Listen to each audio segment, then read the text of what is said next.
Hi guys, welcome back to our channel cook with lots. ఈ రోజు మన ఛానల్లో రెసిపీ వచ్చేసి కాబూలి శనగల గ్రేవీ కర్రీ ఎలా ప్రిపేర్ చేయాలో చూపించబోతున్నానండి. ఇక్కడ నేను ఒక హాఫ్ కేజీ దాకా కాబూలి శనగలు మంచిగా ఉడకబెట్టుకున్నానండి. ఇప్పుడు ఒక కడాయి తీసేసుకుందామండి.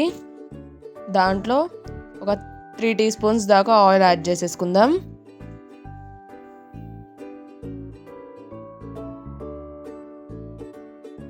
ఇక్కడ వచ్చేసి నేను జీలకర్ర ఒక హాఫ్ టీ స్పూన్ తీసుకున్నానండి.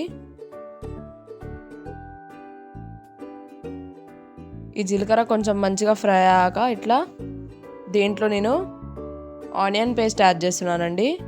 నేను 1 కప్ దాకా ఆనియన్ పేస్ట్ చేసి ఉంచుకున్నాను. యాడ్ చేసేసుకుందామండి.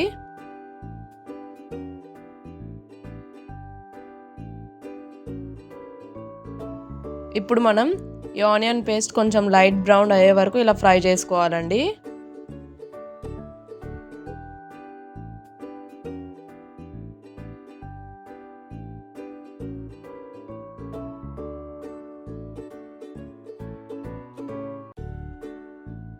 మీరు చూడొచ్చండి, ఆయిల్ అనేది సపరేట్ అవుతుంది ఈ ఆనియన్ పేస్ట్ నుంచి. ఇప్పుడు మనం దీంట్లో ఒక 1 టీ స్పూన్ దాకా జింజర్ గార్లిక్ పేస్ట్ యాడ్ చేసేసుకుందామండి. ఇప్పుడు మంచిగా కలిపేసుకోవాలి.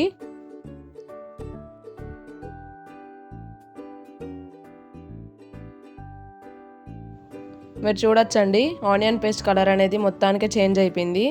అలాగే ఆయిల్ కూడా సపరేట్ అయిందండి. ఇప్పుడు మనం దీంట్లో 1 కప్ వరకు టమాటో పేస్ట్ యాడ్ చేద్దామండి. ఈ టమాటో పేస్ట్ కూడా నేను ముందే ప్రిపేర్ చేసి ఉంచుకున్నానండి.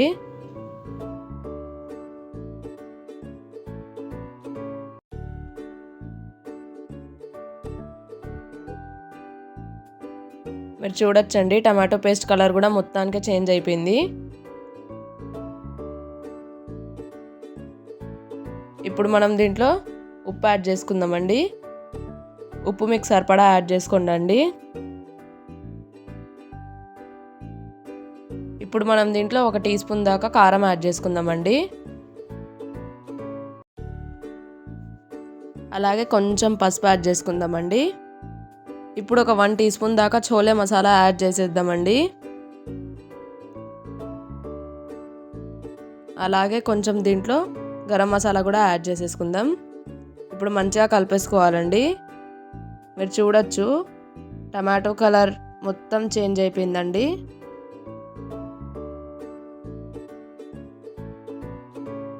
ఇప్పుడు మొత్తం ఇట్లా ఫ్రై చేసుకుంటూ ఉండాలండి.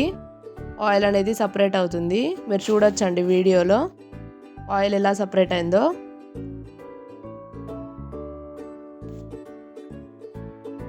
ఇప్పుడు మనం దీంట్లో ఇందాకలో ఉడికించి పెట్టుకున్న కాబూలి శనగలను యాడ్ చేసేసుకుందామండి. ఆ శనగల్లో ఉన్న వాటర్ పడేయొద్దండి, అది ఉంచుకోవాలి. ఇట్లనే యాడ్ చేయాలి, ఇంకా దీంట్లో వాటర్ యాడ్ చేయొద్దండి. మనం శనగల్లో వేసేటప్పుడే వాటర్ చూసుకోవాలండి. మీకు ఎంత గ్రేవీ కావాలో అన్ని వాటర్ వేసేసుకోవాలండి. ఈ చోలే కర్రీ రోటీలో అయినా, పరోటాలో అయినా, రైస్లో అయినా చాలా బాగుంటుందండి. తప్పకుండా ట్రై చేయండి. మీరు చూడొచ్చు, ఆయిల్ అనేది మంచిగా సపరేట్ అవుతుందండి. చాలా టేస్టీగా ఉంటుంది ఈ కర్రీ, చాలా ఈజీ కూడా. ఇట్లనే 5 మినిట్స్ దాకా ఇట్లా ఉడికించుకోవాలండి. వాటర్ అనేవి కొంచెం డ్రై అయిపోయి మంచిగా గ్రేవీ అనేది ప్రిపేర్ అవుతుంది. మీరు చూడొచ్చండి, వాటర్ అనేవి డ్రై అయిపోయినాయి, మంచిగా గ్రేవీ అనేది కూడా ప్రిపేర్ అయిపోయింది. మా కర్రీ తప్పకుండా ట్రై చేయండి. అలాగే కొంచెం కొత్తిమీర యాడ్ చేసుకోండి లాస్ట్లో. అంతే అండి, మన చోలే కర్రీ అనేది ప్రిపేర్ అయిపోయింది. మా చోలే కర్రీ ఎలా వచ్చిందో కామెంట్ సెక్షన్లో కామెంట్ చేయండి. ఈ కర్రీ తప్పకుండా ట్రై చేయండి. అండ్ మన ఛానల్ని సబ్స్క్రైబ్ చేసుకోండి. Thank you for watching.